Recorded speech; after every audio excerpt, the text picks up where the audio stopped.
What is up, my ninjas? I'm Strident, and welcome to another review. This time, I'm jumping into something that I wanted to do in October, and I also wanted to get done after taking a look at these beautiful figures from A-Town Studio over here. But I will get to them. I figured, you know what? I'm geeked about this. Season 2 dropped just a few weeks ago. May as well jump on it right now. I have a feeling that they're going to be doing this every October. But we're taking a look at Monster Force, as you can see. And there's a lot that I want to say about this line because they do a lot of things better than G.I. Joe. And considering they've been around for nearly as long as G.I. Joe, and a lot of you had no idea, it's kind of nice. And I do have prior history with this toy line. It's passing, you know what I mean? It's fucking super, like, just like the barest minimum of history. But I do remember the characters because the figures were die cast and they didn't stand up to the test of time. My dad would buy them, keep them in the glove box, and then if he had to take us somewhere with him, he'd break them out, give them to us, and most of the time they broke in the package. Between my siblings and I, we had triples of 2 of the members. We had a barefoot dude who I learned now is KO because I was like 4 or 5, something like that. And I had Sergeant Brown. We had Sergeant Brown, which is important because in this day and age, Sergeant Brown is now the leader of the entirety of Eagle Force. He's pretty much the General Hawk of Eagle Force, which is crazy because that's something that you rarely see you never see that in G.I. Joe. Instead, the Joes keep everything, the same. And that's a frustrating piece when it comes to, a toy line that's been around for as long as you've been around. You know what I'm saying? You'd expect some evolution. But Eagle Force is not, beholden to this loud minority that wants everything to stay exactly the same and never evolve, which is something that I love. It's something that kind of caught my attention and made me pay closer attention to this toy line, and it works for me. I've always been about legacy and evolution, and when I played with my Joes, I always came up with a reason for there to be elements of legacy and evolution in my Joe verse, you know what I mean? Based on what was accessible to me. And then as an adult, it just kept going. So to see a toy line embrace that, and then they've essentially run the gamut in their 4-inch line, it's just awesome to see. There's something about these designs too that speak to me in a big way. And I'm gonna go in detail about all of that stuff, but just, I wanted to give you some general things.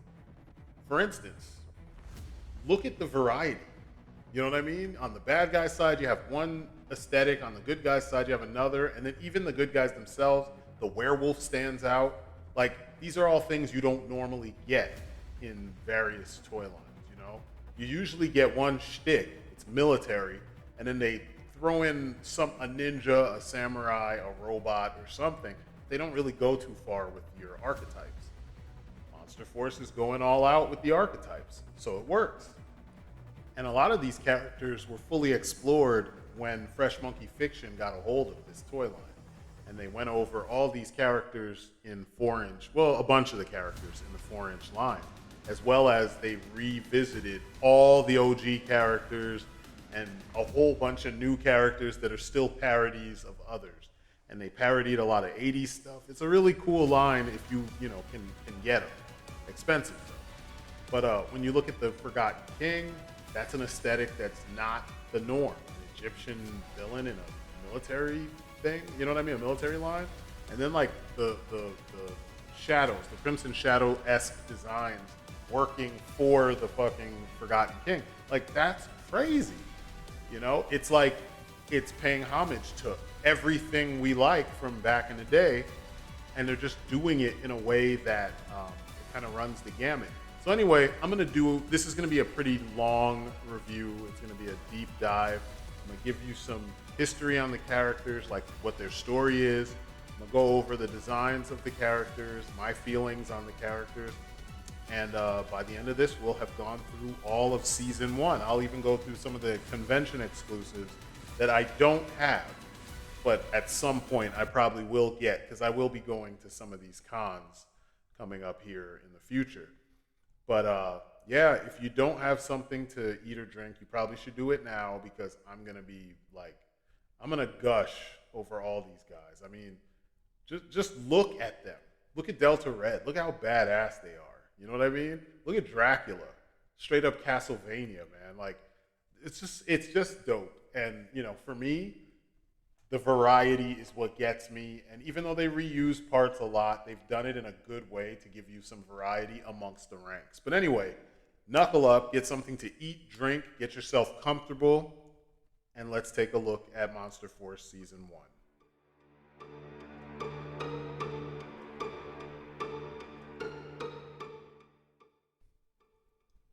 All right, the Forgotten King.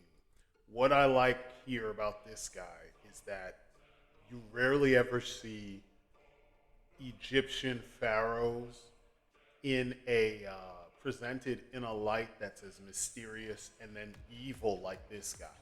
You know, to have you could have both sides, because there's another character who is very Egyptian coded as far as his design, that is at odds with the Forgotten King. But the Forgotten King essentially is a sorcerer pharaoh who's just evil, so evil that he was erased from history, and he popped up again, and it seems like he is pursuing an agenda that involves gathering mystical artifacts from around the world, and we don't know what that purpose is. And whenever soldiers around the world show up to try to stop him, they are killed and they are reanimated as part of his Apophis Legion. And then he has also gathered the help of other evil, characters from parts unknown and some known, to help him in his conquest. And what I love about this is that he runs the gamut as far as who he enlists as part of his legion. Now this guy is one dapper, evil sumbitch. Like, this suit is beautiful. Look at the mask on this guy. He's so well painted. And considering that, he's mostly an all-white cast of a suit and all the limbs and everything, there's not a lot of paint on him. All the paint is sitting on the mask and his weapons. And, there's a little bit of paint on the body, with the buttons being paid especially, great detail to, or attention to. But it's such a stark contrast to a lot of the other villains that you see. Typically, villains are clad in black or navy blue or something dark green, but white.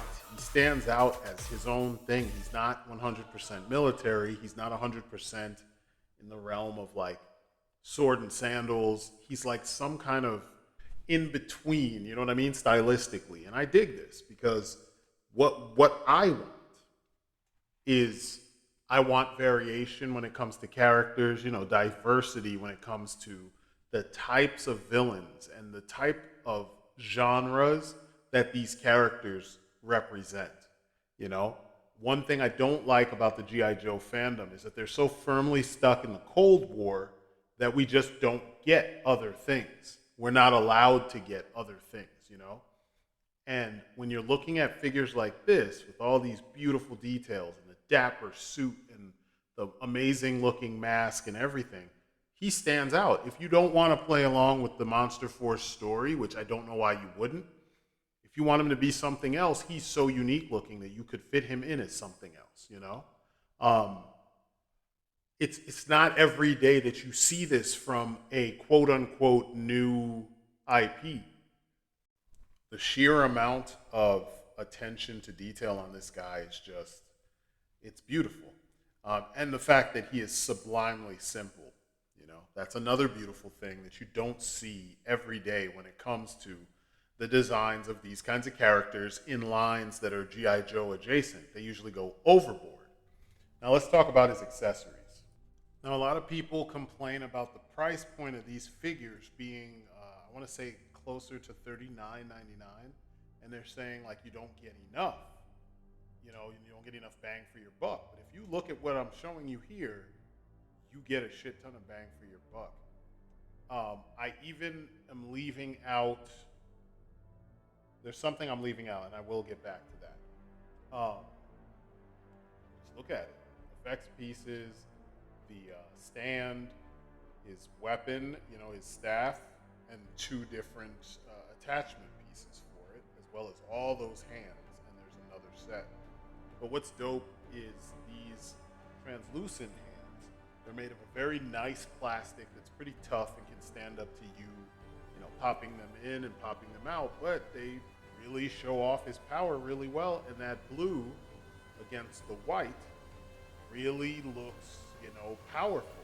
It helps add to what this dude is capable of. And it looks really good. You add some effects and it's like, it's a wrap. Got him looking like a Super Saiyan or something, you know what I mean? But it's the right amount of transparency and the right strength, tolerance amount, so that it doesn't look very weak.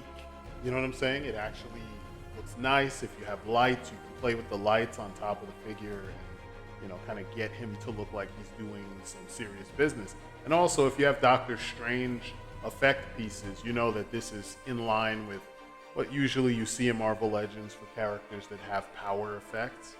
And it looks great. I think this kind of stuff is it's kind of the bread and butter of this line. It's doing things that are familiar, but doing them kind of to a high degree, so you get a really quality experience with your figure. Now you can also put that on his staff, so you can make it look like he's, powering up and about to shoot the same energy that he uses through his hands. He can infuse that through his staff with that idol on the top. I was just fiddling around and it fit perfectly, and I was like, yeah, that's pretty good. I don't know if that was intentional, but it makes sense to me. So the staff too. That staff by itself has a lot of character, but again, using the staff with the power up on his hands, it makes it look like the staff is helping be a conduit for whatever dark magics he's channeling through his hands. And I really dig the way that looks. Simple, straightforward, no questions asked. Now the staff has a secondary effect or secondary mode where you can actually put two blades. There's always a blade on one end, but you could just pull off the idol and you can put this second head in its place. It comes off real easy, and then you essentially can pop the piece right on top of it. Now, strangely enough, I did see that there's supposed to be like some type of extension. Mine didn't come with that piece, so I don't know what's up with that, but I did see it in some other pictures of this figure. But this piece will go on top of the, where the idol used to sit, and you end up with a secondary blade, which is nice if you want him to like get down and dirty and be, serving up some folks with some of that Egyptian martial arts that he'd probably be using. I dig it, man. It's all dope to me. All of it is dope. Now, earlier I did mention that I had left something out, and that was these hands. He does come with some naked hands, which is cool, depending on what you want to do with them. If you don't want to do anything, you got some extra hands. Now, to wrap up, there was a Joe Fest exclusive version of this figure, and it was this translucent, ghostly version of the character. He's just listed as translucent version.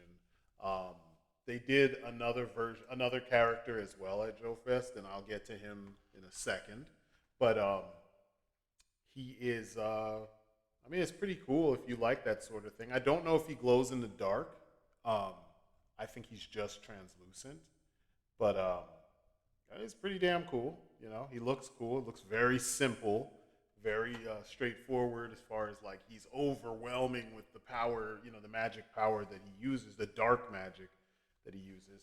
And to me, it's cool if you like that sort of thing. It wasn't cool enough for me to like, kind of go out of my way to get. But maybe down the line, if I see this at another convention, maybe I'll pick it up. Or if someone's selling it for something, reasonable, I might pick him up. But I mean, all in all, it's just a really dope figure to have. Now, I believe they have also made this character in the 3 3/4 inch line of Eagle Force by Fresh Monkey Fiction. So, yeah, that's the Forgotten King.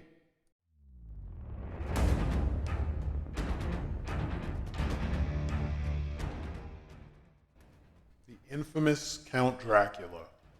So, everybody knows who Count Dracula is, and in this case, with the recent appearance of the Forgotten King and how powerful he seems to be, our main character, Declan Van Helsing, has been put into a strange situation where he feels like in order to beat a monster, he's going to have to utilize a monster. So he releases Count Dracula and makes an agreement with him to have him help, save the world from the Forgotten King. Uh, I think that's just a dope premise, period. Because I mean, here's these, the Van Helsings and Count Dracula and vampires in general are they're at odds forever, eternal enemies, right? Now they're having to team up to beat someone who's arguably worse. Because if the Forgotten King wins, he's gonna have everybody a mindless zombie. Vampires will probably die out because, there'll be no fresh blood for them to feed on, and nobody wins. So it's like the enemy of my enemy is my friend. You have this Dracula being used as a weapon. Lore like this is what I love the most about good action figure lines. They make you feel like the choices being made and the interactions with the characters in the story, they fit. It makes sense. You know what I mean? And when they don't even make sense and they're just insane, they're kind of, you feel like this will give me ideas or this gives me room to play with this premise, when you interact with these figures, or, when you just imagine, if you're the kind of collector who puts them in poses and just imagines what these things would be like, you can kind of see the potential for some great action sequences. And, for me, that's the stuff I live for. This Count Dracula is clearly 100% inspired by, based on the depiction in the Castlevania series. Especially the later series around when Symphony of the Night popped up, because you can just tell from looking at him, he's got the more dapper appearance with the beard and the mustache, the long hair, and then the greenish tinted skin. Those kind of, ghoulish ears. And I love it. The elf ears, it works. It works. Even the type of suit. He's wearing like a riding suit almost, with the longer boots and everything. It's very aristocratic. I mean, I need to get a cape for him, because the cape from the NECA Count Dracula, the Universal Monsters one, doesn't fit properly on him because of his hair. So I'm gonna need to get one of the big ones with the big collar and the chain and all that, so he can sit on his shoulders rather than, up under his hair. But this figure looks dope. He screams capable. He looks fancy, He also looks dapper. And he looks powerful. And he doesn't outright look like he would be at odds with, he looks like you easily could fit him in situations against other characters, or having preying on other characters and such. And, that all works because it makes the character look a little bit more, it makes the toy more versatile, A lot of times you hear people talking about, oh, they fit because of the size. It's not the size.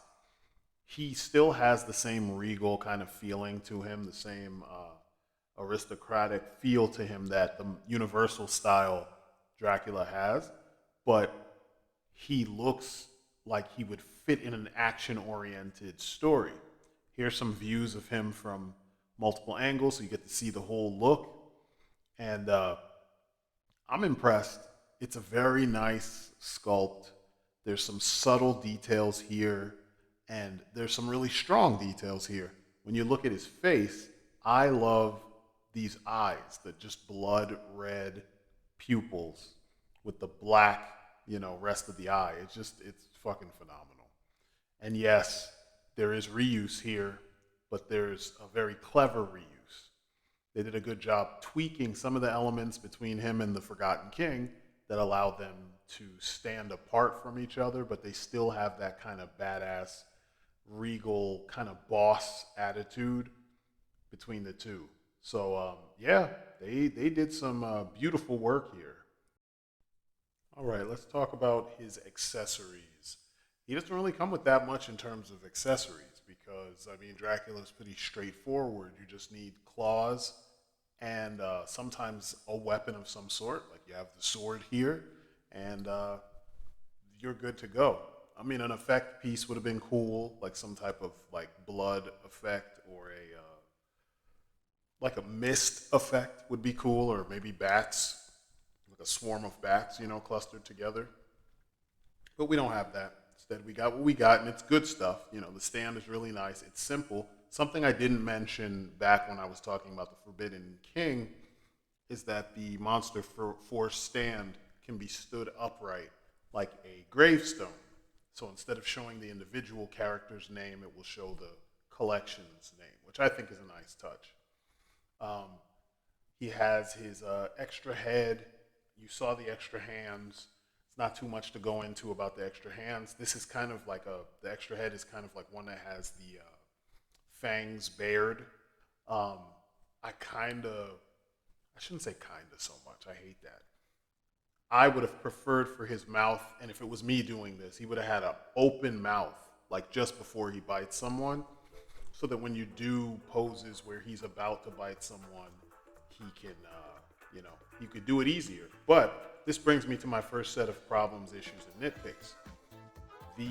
To remove his head, to switch to the fangs bared head, you pull out the whole neck, which sucks in a sense because it's hard to separate the neck from the head.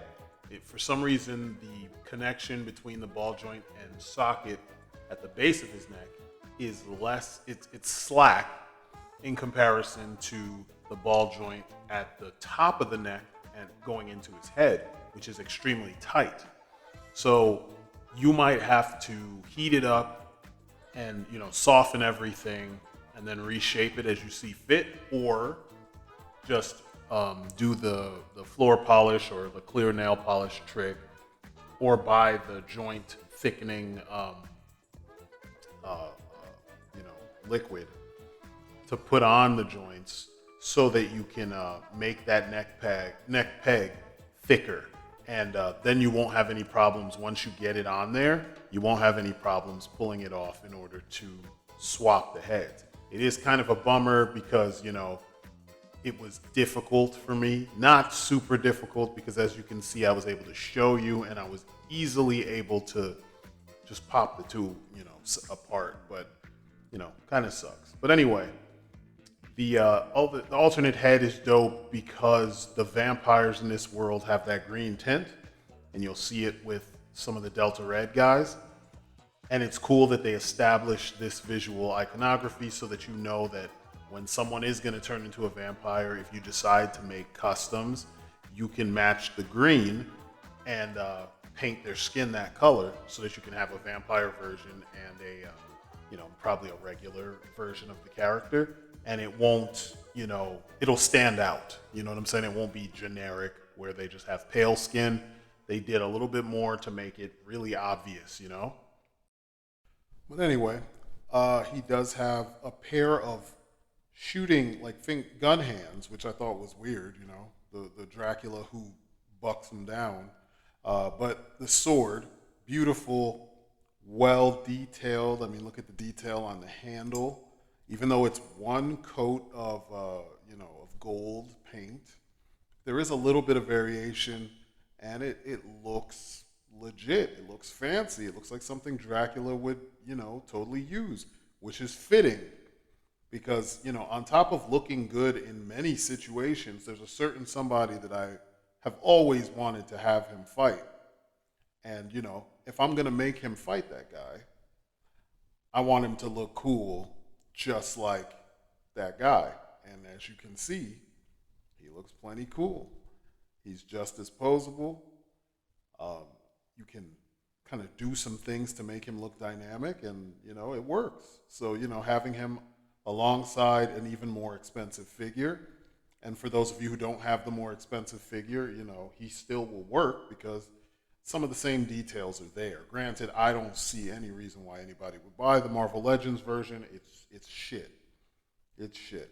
Unless you customize him, he's pure shit. But you do what you do. You got to work with what you can work with.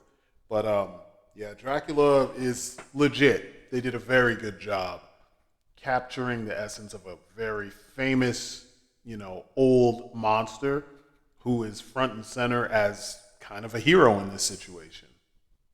All right, and before we close up, there was one convention exclusive for Dracula, which is this blood, magical blood variant. He looks really cool. I'm not into the variants so much. If they were cheaper and more, I guess, easily accessible, I'd probably get them, but that's what we got.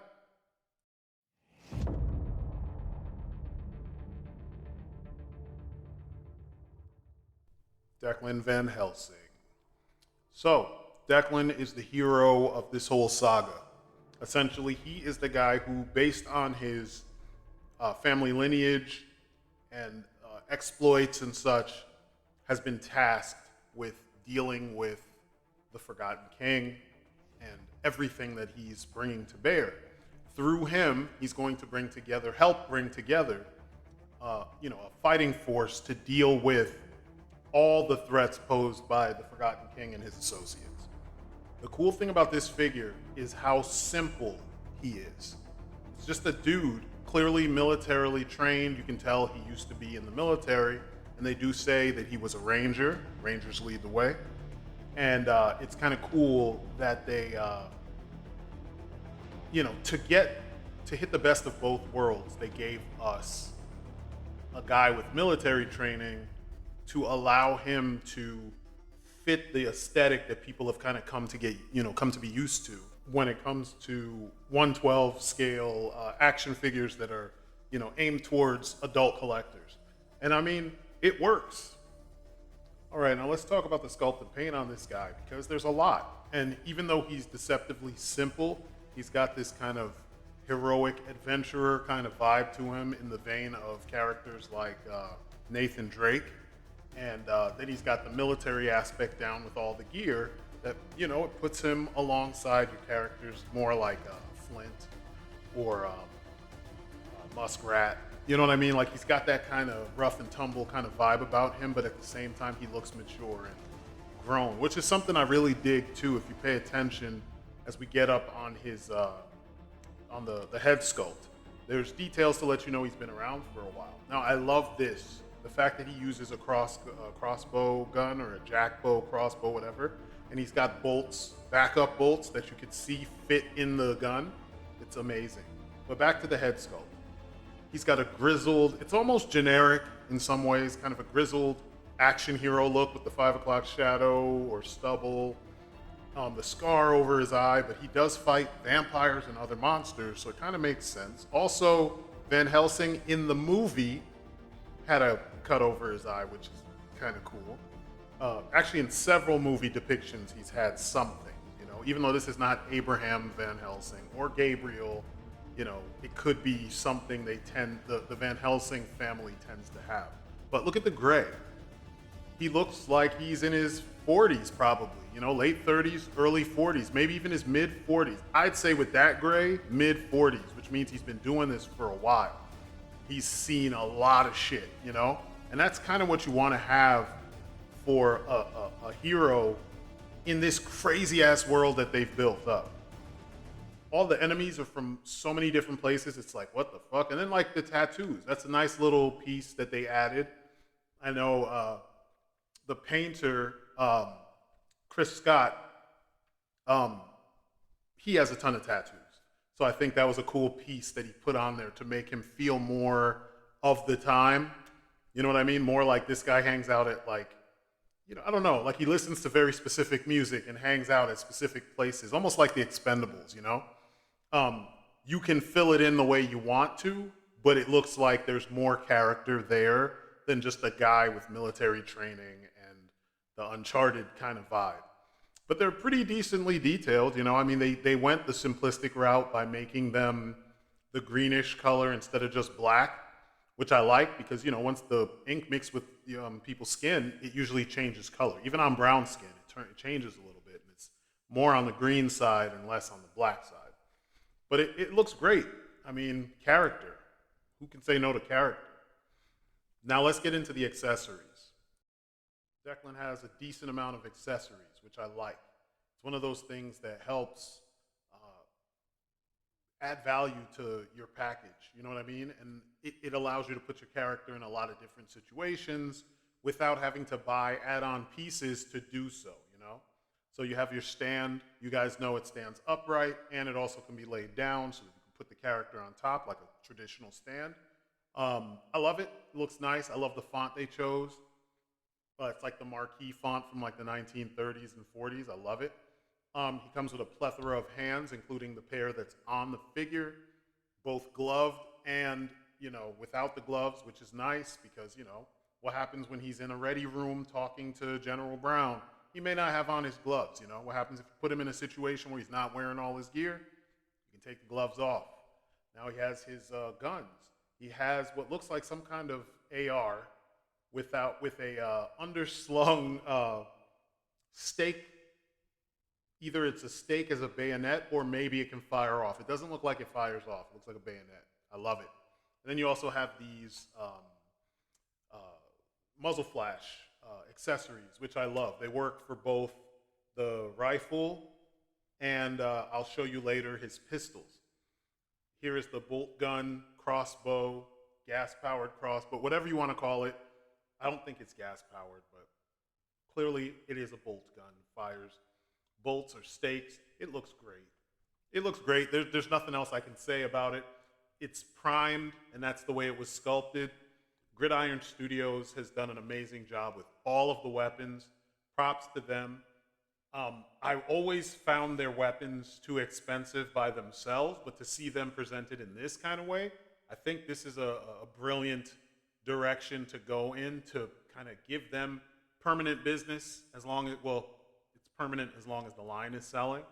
And also it introduces people to the wider world of Gridiron Studios. But you can see they got this crossbow thing down. It looks effective. It looks real. It looks like it could take a little beating. It works.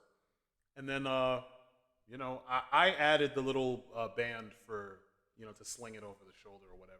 And here are the two pistols. You have one that looks like, I don't know, a Beretta or a, like a standard pistol. It looks very not fancy. And then you have a little, like a Derringer almost. It's cool. It's very rough and tumble. It's not fancy. The knife. Now, right here, I have it straightened across his back because some people like to do that because you can also reach behind easy and get it. But the way I was trained, you pull your knife from a different direction. And it's one of those telltale signs that some of the people know what they're talking about and some don't. It's up to us, though, as the collectors, how you want to display the knife. Or any of the weapons for that matter. But I love this knife because it's very simple, and like I said, it's very rough and tumble. These guys are not fancy. They're more aligned with the way that modern military really works. It's like if it can get the job done, they just give you that. They don't get really fancy like with all the Action Force stuff. But what I like about having the Action Force stuff, in addition to this, if you bought the tin with all the pistols and the rifles and all that shit, or any of the weapon sets for that matter, you can now have more fancier, not standard issue weapons to give to your characters, and provided they fit in the holsters and all that good stuff, then it works, But here he is with the muzzle flashes, attached, and they look great. I love the way that there's different ones for different weapons. The smaller one goes to the pistol. It's a smaller caliber gun. And then the bigger one would go for your rifle. Now the smoke. This is cool because, you know, in all of this, I've bought almost every single Valaverse Action Force weapon set, and there's only a few smoke pieces. But I don't remember if the figures themselves come with smoke as well as muzzle flashes. They might, and I could be misremembering, but I don't remember that they do. But if they do, Monster Force is doing the same thing. It's a nice little feature. This fits in every single gun, pistols and rifles. So it's up to you how you want to use it. Back to storage. You have your holsters. His articulation is so good that you can actually, you know, pose him properly, pulling. You could actually animate, you know, with your, you know, guide their hands or their arms as they put the gun in there. And it'll be a pain in the ass to pull the finger out of the trigger, you know, from off the trigger inside the trigger guard, but you can do it. And the same thing with the knife. You can pose them putting the knife back in there, and then with your thumb push the knife through his hand so that you can remove his hand and not jack up the whole, you know, the whole thing and bend the knife and all that while you're trying to move the hand. But just a little bit of a tidbit that I want to go into that you see often with a lot of figures that I've noticed that Monster Force did not do. Killers stab up. Keep that in mind for when you look at military action figures. So oftentimes the blades face down or on an angle, depending on how quickly you can draw that knife. It's never handle facing up. Oftentimes you see toys where the handle, the knife is on their sheathed on their shoulder and the handle is facing up, almost like parallel with the side of their jaw. You want to be able to pull that thing down and then stab up. It's a quick release. You pop the little snap, pull down, stab up. Same would go for it on your back. Although, depending on how low the knife would sit on your belt or on the back of your gear, you could either pull it straight out to the side or pull it down. I prefer pulling it down. I'm just throwing my little 2 cents in there for that stuff. Because a lot of movements, you drop your hands after you've done what you needed to do, and you could deceptively do that. And so, like, say you want to make him look like he's done some shit. Then you separate how he does it from other people, and you could do it by doing this. I like this because for me, I always feel like demon hunters, devil hunters, monster hunters, they're the guys who, if they don't have powers, they have to be on top of their game, and they're going to have all kinds of little quirks and little things about how they draw their weapons, how they stash their weapons, little gimmicks they do to make them more adept at killing monsters. Last but not least is the coat that I found the coat. It's a custom piece. I don't remember the brand. I bought it before the figures came in, I think. No, I bought it afterwards. I had bought a different coat. It was from that PUBG figure. I'm not putting up a picture because that coat was a piece of shit. Whatever that company is, they need to rethink their strategy because you can barely put the thing on the figure. It comes not on the figure. You can barely maneuver it to put it onto the figure. So as you're putting it on their arms, it's ripping with just the slightest bit of stretch. It was not worth it. So I ended up getting this as a replacement. And the coat looked fucking cool. There were buckles everywhere and stuff. It looked kind of like the Hugh Jackman Van Helsing coat. And I was like, hey, that'd be dope to put that on this guy. But yeah, it didn't work out. But this coat is nice. It's very simple. The logic here from a design standpoint is that whenever you have hunters, they wear gear that can conceal what they're wearing out in the open. So like Blade wore a big trench coat that covered his vest and his gun, and even though he had a sword, the sword does not peek out over his head. So when he's walking towards people, no one would ever see that sword. It's behind his head. You know, it's almost in line with the back of his neck. And he's a pretty big dude, so he covers up really well. Same would go for these guys. You put the coat over all that gear, and it's a long coat. They used to do it in Highlander where they'd have the whole sheath sword under his coat, and it just looks cool. It's dramatic, and then in the places that he's going, he doesn't really need to be concealed, but when he transitions from those places to the regular world, that's when you're going to need to conceal all your gear and stuff. And I figured he just needed that last piece to add some character and, give him that little bit of oomph to make him a little bit more than just the generic hero of this story. And I like it. You could also do it with a bomber jacket if it's puffy enough. You would have to turn his knife in a different direction though to hide it a little bit. But yeah, if it's puffy enough, it could work. Kind of like the one that Bane had in The Dark Knight Rises. That would be cool with the furry collar and all that. I think that'd be dope. But this guy's cool, man. He's very cool. I know people. I remember me and Luke had a conversation about his face being kind of generic, but I think that works in his favor. Other than the job that the Van Helsings do, they're not supposed to stand out as people.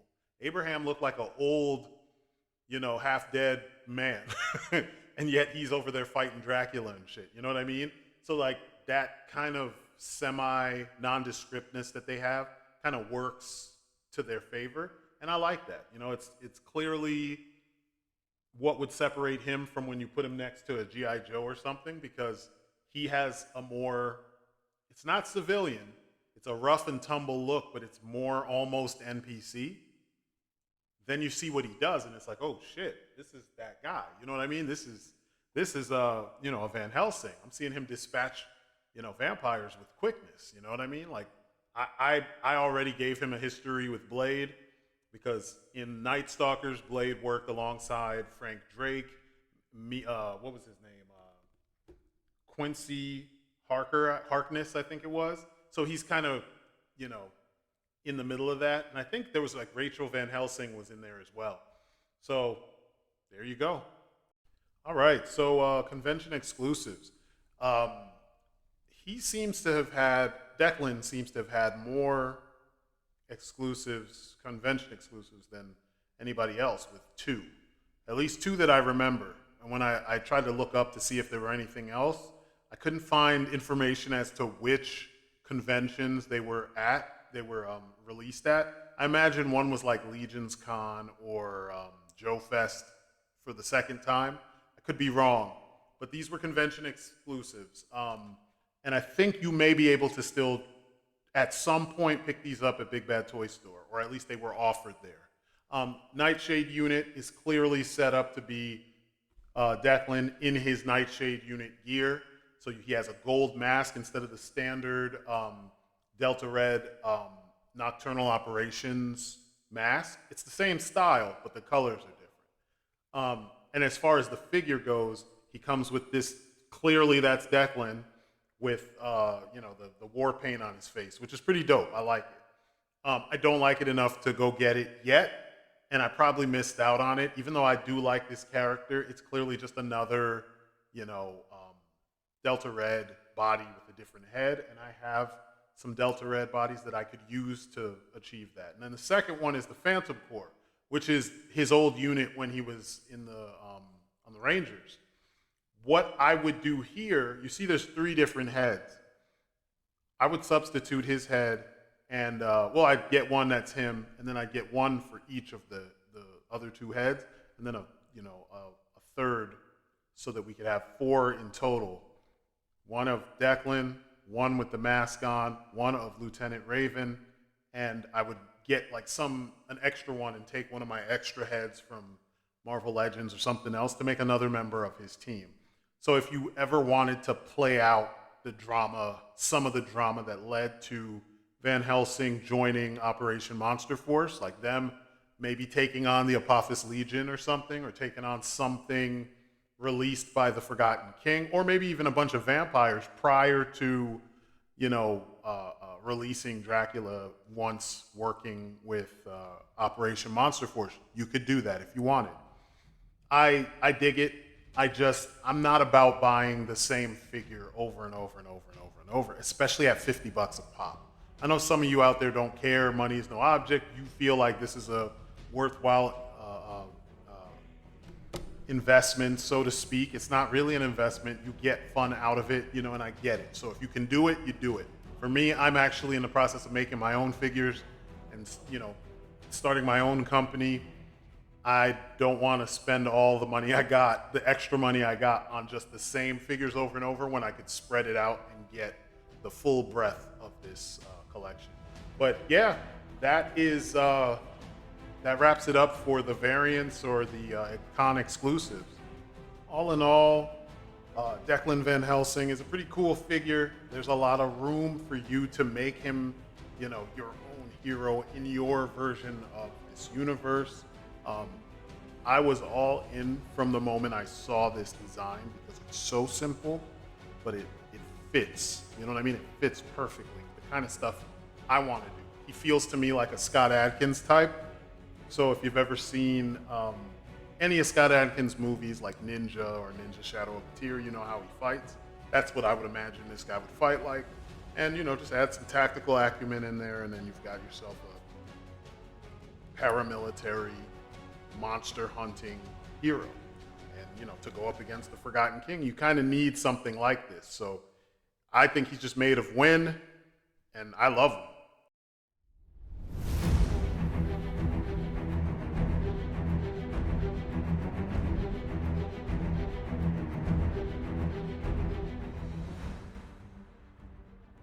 Kill Award. Now, this guy is one of my favorites of the entire line.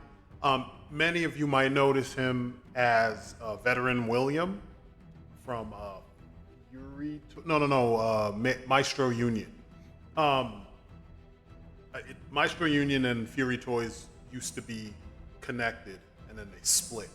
So Fury Toys does all the Ninja Turtle, feudal Ninja Turtle stuff, and then Maestro Union has done a plethora of different types of, anthropomorphized characters.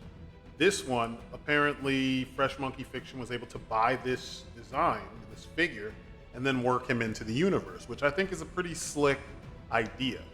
You don't often see that with toy companies. This guy right here, it's just a fucking werewolf with military weapons and dog tags showing that he's killed tons of soldiers. It's like that episode of Love, Death, and Robots, if you remember, with the two werewolves, military werewolves fighting on, I think in Afghanistan or something like that. But anyway, this guy is dope. They say that they were essentially soldiers that were experimented on by Dr. Rand, who you will see in a future wave or future season. And they use this salve of the beast, which is an ancient ointment used to create the first werewolf. So when they use it on these people, these particular modern soldiers, it turns them into these insane killing machines, In my and they're saying that these guys are super powerful, like they could potentially beat Dracula himself. So I like this. So they're soldiers who also have a supernatural edge to them, but it's like they're like a supernatural juggernaut. The way I envision them is there is one Kill Award, and then there are other werewolves in the employ of the Forgotten King. And you'll see them also in a later season/wave. I really I dig this character and what they've done with him, because when I saw Veteran William, this was what I had in mind, was to make him a werewolf version of a character or a figure I already had. And to see them do that here, it's just like, this is cool to see them be on, a similar timing with me when it comes to the way that I collect and the way I come up with stories that go into my universe. But this guy's awesome. The sculpt and the paint, the articulation, the amount of options that you're given with this guy are insane. And it's weird because, a lot of companies will charge you like $80 for a figure, and then the figure will come with, like a shit ton of hands and a stand. sometimes one effect piece. This guy comes with a bunch of hands. I'll show you, but he comes with a bunch of things besides just the usual hands and an extra head. But sculpt wise, this dude is just, he blows away so many other figures, and articulation wise, he does too. But he is, if you notice, I haven't done like an articulation piece specifically, because if you just look at what I'm showing you, I'm posing them so that you get an idea of what the articulation is like. And since there's so many figures in this wave, I don't want to do articulation and get it bogged down. We're almost at an hour already. But you can see from looking at him that the sculpt and paint is immaculate. There's nothing to be desired on this guy. I chose the most expressive head so that you guys would be able to see how crazy this guy looks. And when you see him in action, like you saw in some of those images, that savagery comes out. This is one of those things that a lot of companies and a lot of sculptors and a lot of designers struggle with. People struggle with this even in 2D when they're drawing it. And somehow Sibadam, who sculpted this, managed to do an amazing job and capture the ferocity and the size and the intensity of this big ass beast. I figured I'd get up close so you can see his face. Again, I'm using this mouth opened head so that you can see it's kind of the most expressive head. So I figured I'd use that one as the default for now. And you can see there's just detail everywhere. Look at the snarl. Look at the way the fur bunches up behind his eyes, and even the way his nose crinkles up near his eyes and behind his nose and whatnot. And the teeth, and then the gloss versus the matte finish on the fur, and the gloss in his mouth on his teeth and his gums and his tongue. Like, this is the stuff that the old movie maniacs from McFarlane used to do. And some of the old Spawn figures used to do this, but newer stuff somehow forgot that this is the way that you go about doing things.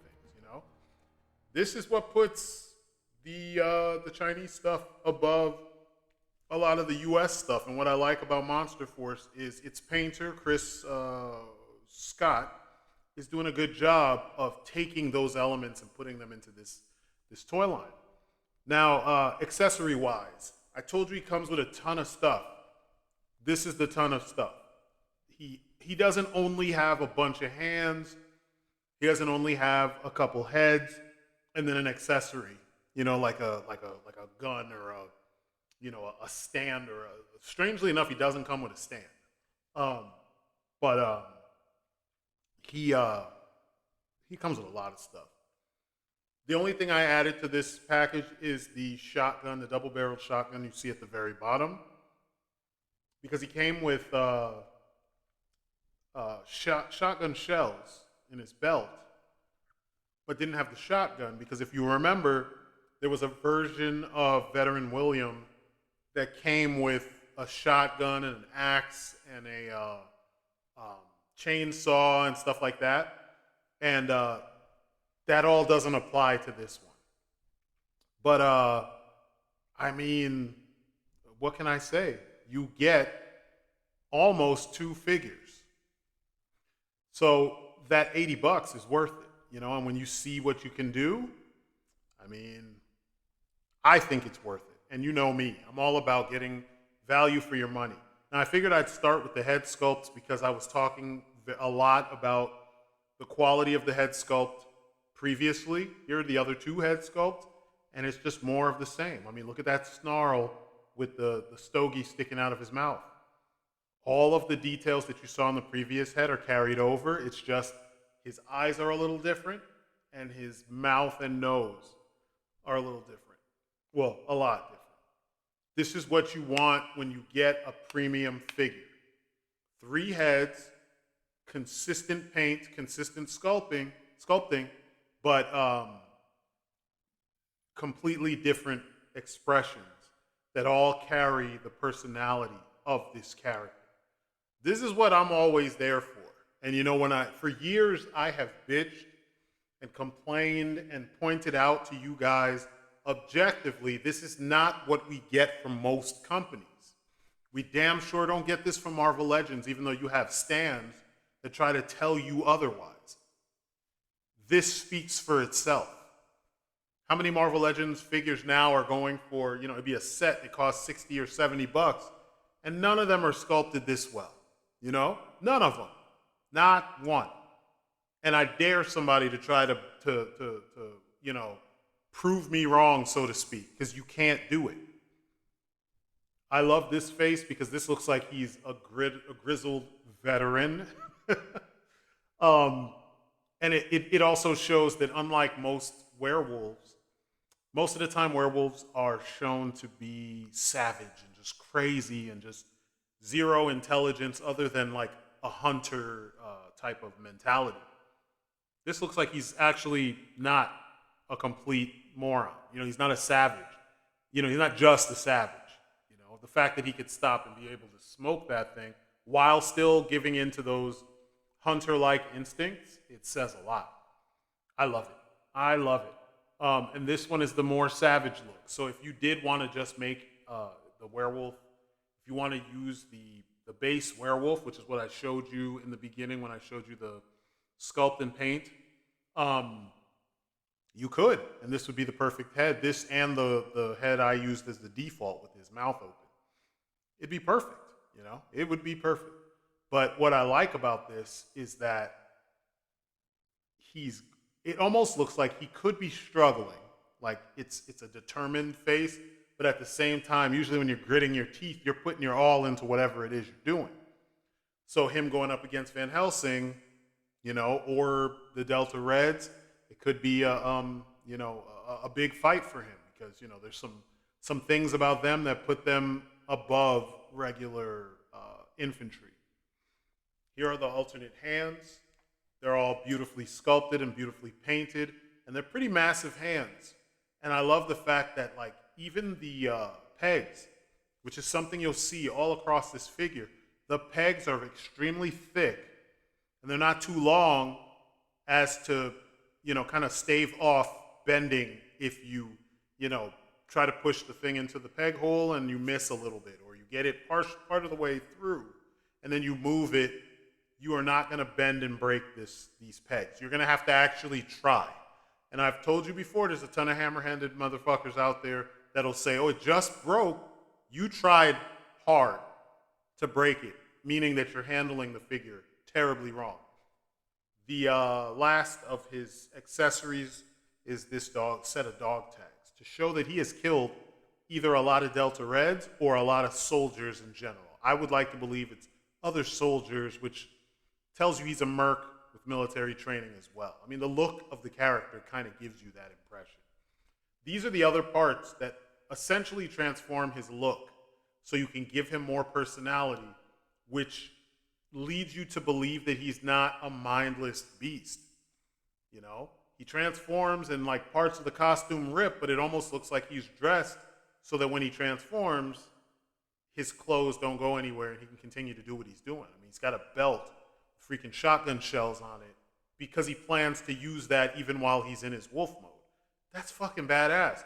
And they consider this particular one a night hunter, I think that's what they call him. And he's got that cool claw thing. But those parts allow you to get this look, which is badass. This is probably the default. And, at times, though, if you want him to look, I think this looks more battle-worn. So, because the back of his, the bottom of the trench coat is all ripped up. So this is what I imagine, like, if it was a movie, he more than likely would look like this. I am thinking about going and getting the trench coat for him, the cloth goods trench coat. But this is the other look, which looks more rough and tumble. I kept the sleeves from the previous one, but you don't have to keep the sleeves from the previous one. You could put bare arms and just make it a puffer jacket. In my universe, Karak turns into the werewolf. Karak got bitten by a werewolf and then he transforms into this. I want to add something else to those bland figures. Weapons. There's the shotgun, the double-barreled shotgun that came from Bishop, from the Toy Biz Marvel Legends Bishop. Then you have this, the big-ass chain gun up top.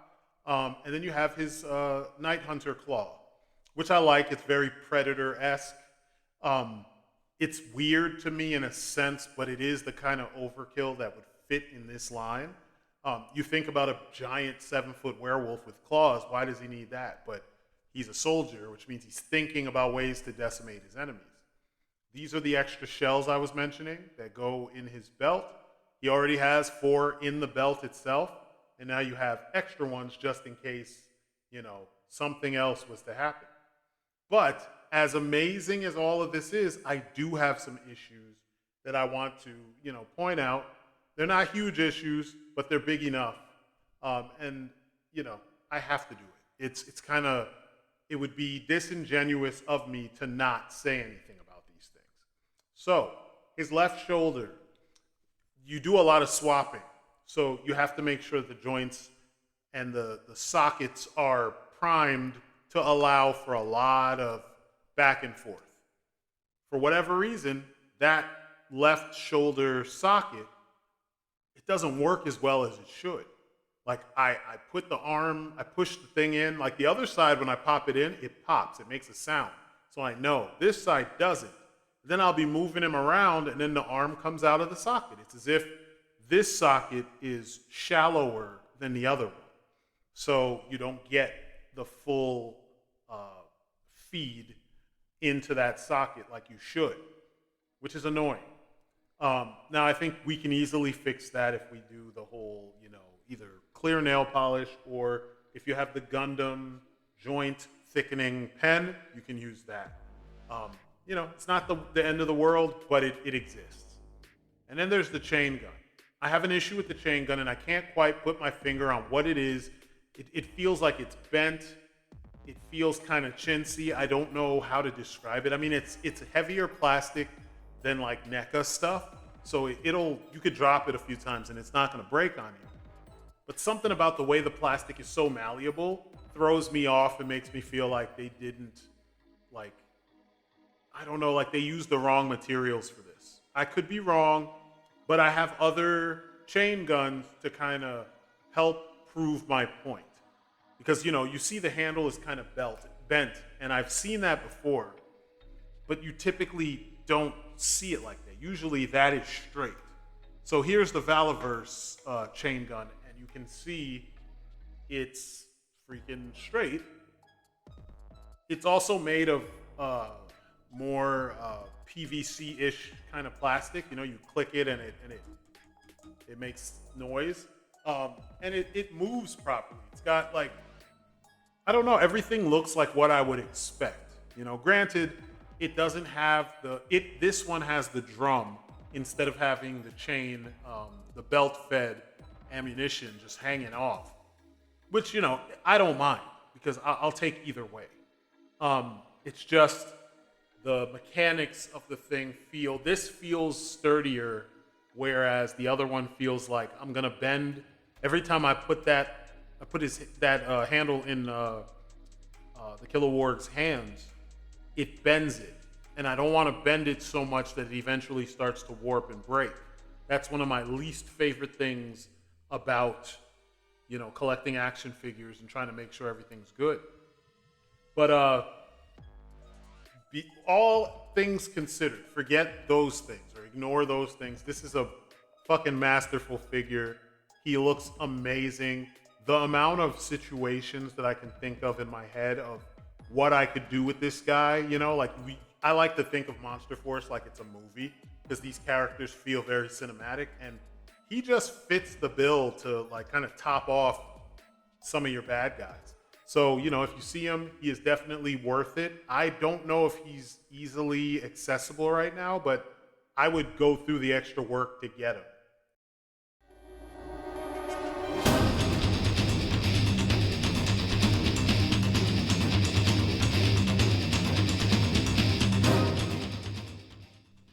Right, Delta Red. These are the urban operations and nocturnal operations division. I am in love with these guys because usually army builders are not my thing when we're collecting in 112 scale. I feel like for the price, you're getting so much figure that you can't price them with all the accessories and all the details and everything. You can't price them at a lower rate so that people can collect them in bulk. And again, I'm talking about the regular people because that's always been my focus is the regular Joes, not the people who are independently wealthy that will drop $2,000 on a release and get quadruples and tens of everything. I'm just talking about regular folks who got a budget. You're collecting because it's awesome to you, but you can only get so much. And also space is a big thing.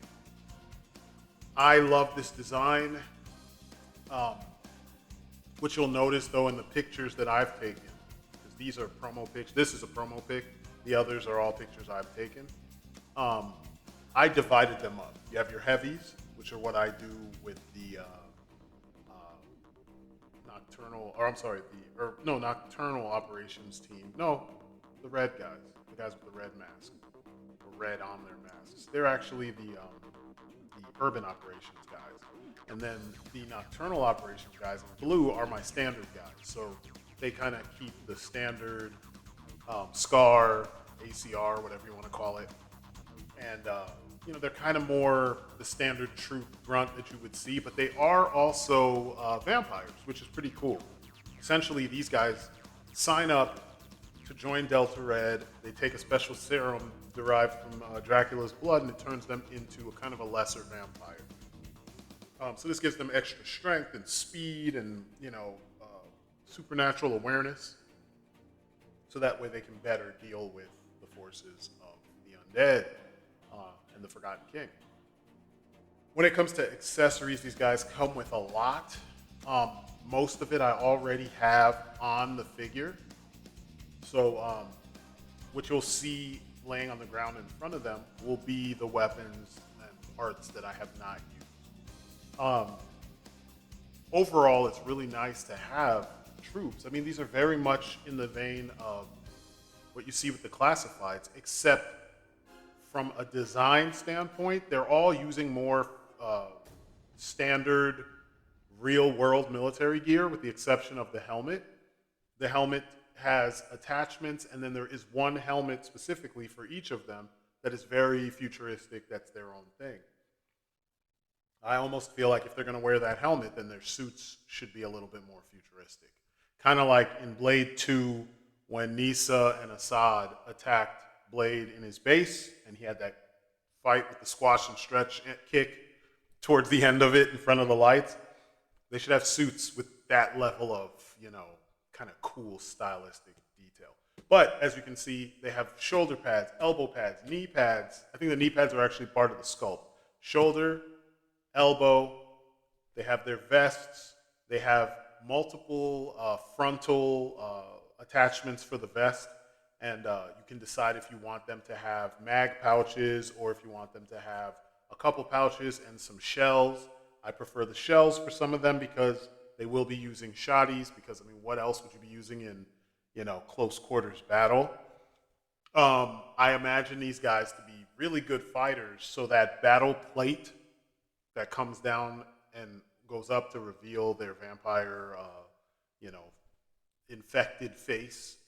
I prefer that, so that way that, these guys aren't human or standard humans. I would have the squad leader wear the more stylized helmet. And if I could, I would use some type of maybe a classified figure or something else that has a slightly more stylized vest.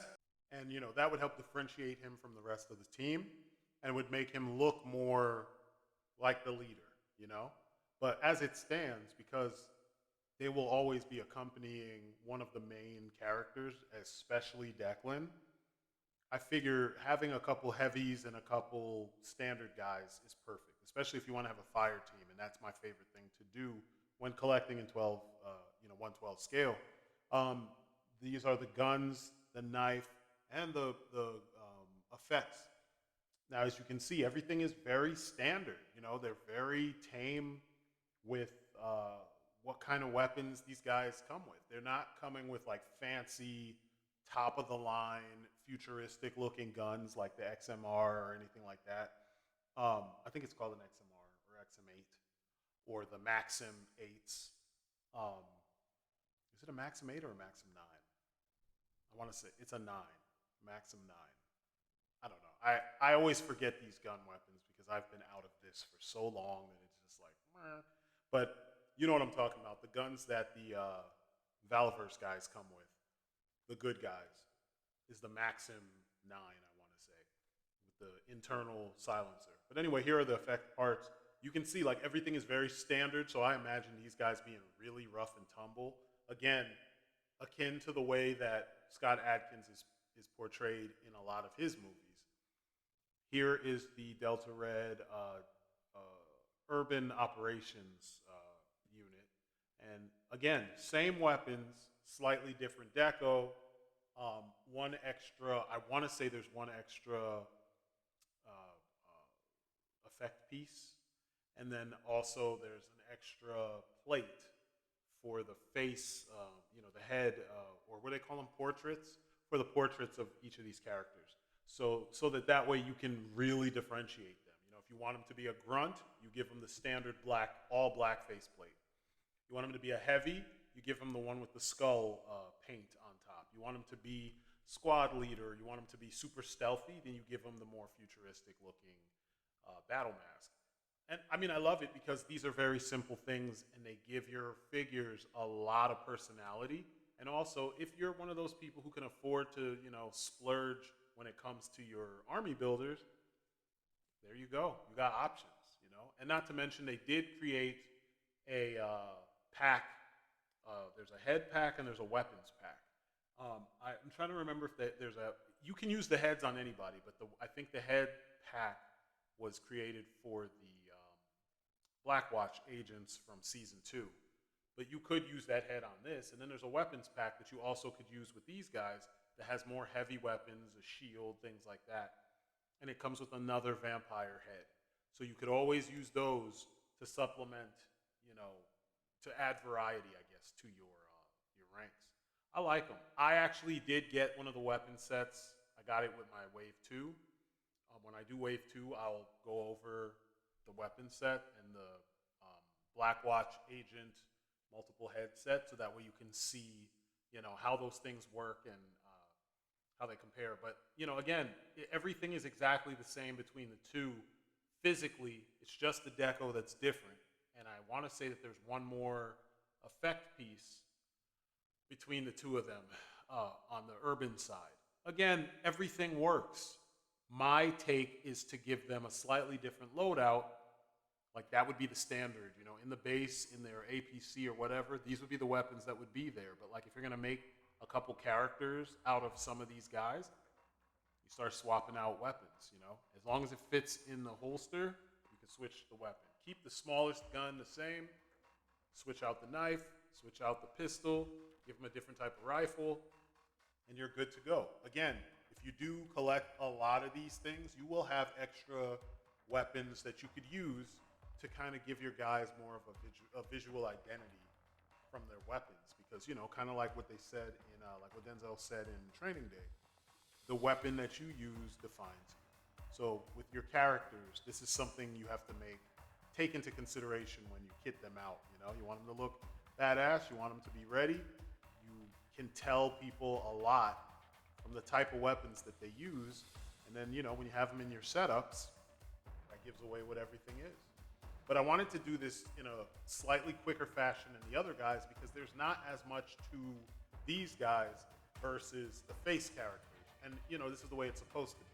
Face characters carry the series. They have all the personality, all the little details to make you kind of imagine all kinds of things with them, whereas the grunts are the grunts. Most of the time, these guys are going to be, getting killed by the Kilowog or whatever else. I imagine, though, that if you have a small fire team, you could pretend that you could have a bunch more. They would be the faceless guys. You could have a fire team of guys that survives the ordeals with the face characters of Operation Monster Force, and that's what I have here.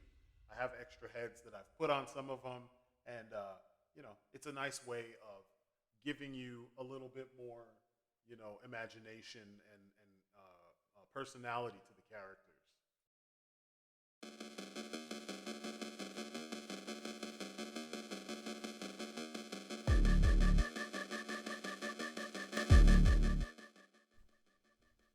right, the Sleepwalkers. We're finally getting to the end of this thing. I know it was long, but thanks for sitting with me. These guys are totally worth your time, totally worth the price, because they kind of they cover a bunch of different grounds. They are unique villains, unique troops that stand apart from what you would see in your Cobra forces. And then also, because of some of the customization they come with, you can make them stand-ins for other types of troops from the history of G.I. Joe. For me, I saw something different with them. They just screamed Iron Sky, especially the green trooper with the gold mask. I was like, yeah, that, or even a Sucker Punch. But from a sculpt and paint perspective, these guys are masterfully done. They're kind of, it's something I've said a million times. Some of the best sculpts are deceptively complicated. They look simple at first, but the more you look at them, the more you take in what was being done, you can see how complicated the design is. We're going to get up on these guys and look at their sculpt in more detail, and you can see they're brimming with detail, paint detail especially. But there's a lot of little details, and that's what really makes these guys stand out. So if you were looking to get something to supplement your Hydra people, they could do that because you have the variety. Just look at the amount of detail. All the little painted detail, the subtle colors, the, small decos, and how clean everything is. I mean, even little things like buttons and the little collar details and those little buttons on his helmet. Like, it's all so masterfully done in a way that seems more like what we're used to from import companies. And I dig it. This guy right here, he's clearly Crimson Shadows. Clearly. But, and I put that helmet on him just for you guys because I knew people would be like, the Thing, I know that guy, Crimson Shadows. But again, same level of detail, same attention to detail. And, without being completely obvious, they capture the essence of the Red Shadows from the old Action Force from the UK. But just look at all the detail on the buttons. There's zero slop. This is a US brand, zero slop. And a lot of people go for like Valaverse. He doesn't really paint those figures. They're cast in the color that they need to be. Whereas these guys are cast in whatever color they're supposed to be, and then they're further put over by giving them good painted detail, great painted detail. So props to Fresh Monkey Fiction for all of that. Same thing here. It's nice. And then the color combinations are, at this point, they're generic colors. If you've been collecting G.I. Joe for a while, you see the fan base always, gravitate to certain combinations, and they managed to give you all of them for the bad guy troops here, and I love it. I love it. You could make them automatons. You could make them actual people in universe. They're people being gassed and being controlled that way. But I got some other piece I want to go into with you guys. Okay, a little detail that I wanted to point out has to do with how they achieved this clean sculpt of this shirt, this jacket, this BDU, the top BDUs. Normally what they would do is a cut would be here, and let me move back a little bit so this thing could move forward. So back here in this would be a plastic or a rubber overlay, and then underneath it you would have like a ball jointed something kind of up here, a diaphragm cut, and then you'd be able to move it and whatnot. What they did here is they cut it into two parts. You have your upper portion, which is up here, and you have your lower portion, which is over here. As you can see, when I turn them, the lower portion is independent. And look at this. The ball joint is in there. So the legs are straight. You can move him, and you keep that look. Isn't that dope? And I mean, for an army builder, you didn't have to go and do some extra. If anything, you can hide. You could get away with less articulation and less engineering because they just need to hold their weapons and stand there and be able to get shot and knocked down and look convincing. And here they went and they added some detail. I mean, and everything else is the same articulation as everyone else. All of them have drop down hips. All of them. You can kind of see it as I'm pulling it down. You see that? It's pretty cool. They did a really good job making sure these guys were, you know, pretty comparable to what we're used to from, 1/12 scale figures. But yeah, just figured I would give you that little bit of information as we end this video. So, accessories. They all come with a shit ton of accessories, which is awesome because you want to put these guys in multiple situations. One of the things that I didn't like with some of the classifieds is that some of them come with only enough for you to play with them, just to shoot at stuff. They don't have gear for specific things, but over the years, they started to think about that and add more gear for specific situations, and they're doing the same thing here. He's the heavy, clearly, that gun. Infantry, again, and because he's red, they're thinking you're going to make him his own faction.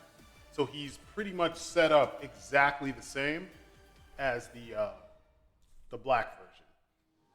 Although the black version has one less head, extra head. But they all have, a decent amount of standard offensive weapons. You see the heavy has his big ass, I don't know, man, his Martian Nazi tech gun, and then his pistol and the backpack that powers all of that, as well as the hands and the effect pieces. Same here, except you've only got a standard AR, a pistol, and the backpack that powers it, along with effects. And then you have, of course, the heads and the hands, which is practically standard for all of these guys. And again, AR, pistol, backpack, effect parts, head and hands. So you have everything you need to start setting up some cool scenes using these guys, with multiple firing modes on their weapons. And then once you've opened everything, you're going to end up with all of this. These are extra wires. You have small wires, you have longer wires, and you have medium-sized wires. These connect all the things to the other things. Backpacks to guns, backpacks to the back of the heads with the Crimson Shadows look. And it's up to you how you want to use it. But the backpacks are masterfully painted, but those little dots on the side or little sockets are where you connect the wires. They're supposed to be what's pumping the gas that controls the sleepwalkers. Another little detail. Between the black and the red, look at the chrome.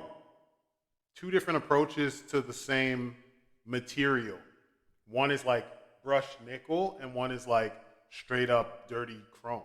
And then you have like a goldish color on the green troopers gear, which is pretty dope. So even on very minuscule things, you can tell based on the colors which ones go to which character. I like all of these extra heads. I just prefer mixing them up so that I have variety. The skull head is pretty nice. The hands are nice because they're the same across the board. Everyone all the way to Declan. They all have the same hands. Again, you're seeing combinations of heads that you've already seen on these characters. And then the black trooper only has the Crimson Shadows head as an alternate head. He does not have the other gas mask head, the Iron Sky gas mask head. He doesn't have that. But the lining on his hands is pretty nice, clean as heck. The effect parts. I really like these effect parts. I love that color because, it matches what's coming through the coils. So you understand that these guns have multiple firing modes. They can shoot lasers, and then they have these big blasts that they can fire, which is pretty dope. It makes them feel unique, and it gives them, your Monster Force good guys, something to kind of look out for, when they're in the field.